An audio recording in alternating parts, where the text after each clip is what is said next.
He was calling Adam to know his spiritual condition. Not for the address. చాలాసార్లు చెప్పాను నేను, ఎక్కడున్నావంటే ఆయన చెట్టు మీద ఉన్నాడా, చెట్టు కింద ఉన్నాడా, చెట్టు వెనకాల ఉన్నాడా తెలుసుకోవడానికి కాదు, ఆయన పరిస్థితి తెలుసుకోవడానికి దేవుడు మనం పిలుస్తాడు. దేవుడు ఇక్కడ కండిషన్ తెలుసుకోవడానికి పిలిచాడు. యథార్థంగా ఒప్పుకున్నాడు ఆదాం, ఏం ప్రభా నీ స్వరం విని నేను దిగంబరిగా ఉండి చెట్ల చాటున దాక్కొని ఉన్నాను.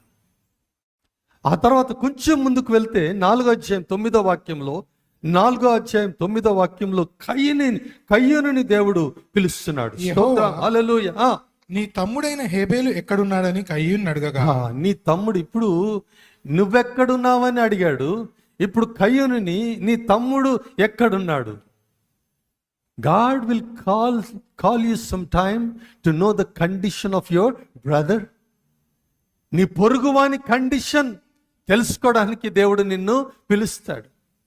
కయ్యూను పిలిచాడు. నాకేం తెలుసు? కయ్యూను చంపేశాడు అప్పటికే.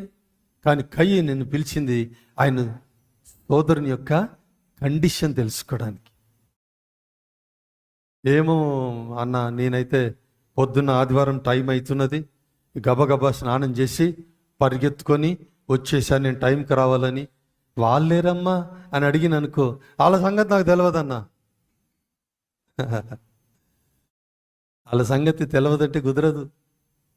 వాళ్ళ సంగతి, నువ్వు కుటుంబ సభ్యుడు అయితే, నువ్వు కుటుంబంలో ఒక వ్యక్తి అయితే, నువ్వు కుటుంబ యజమానివైతే, నువ్వు కుటుంబ యజమానురాలు అయితే, నాకు వాళ్ళ సంగతి తెలియదు అని అనడానికి వీల్లేదని ప్రభు పేరట ప్రతి తల్లికి, ప్రతి తండ్రికి నేను జ్ఞాపకం చేస్తూ ఉన్నాను.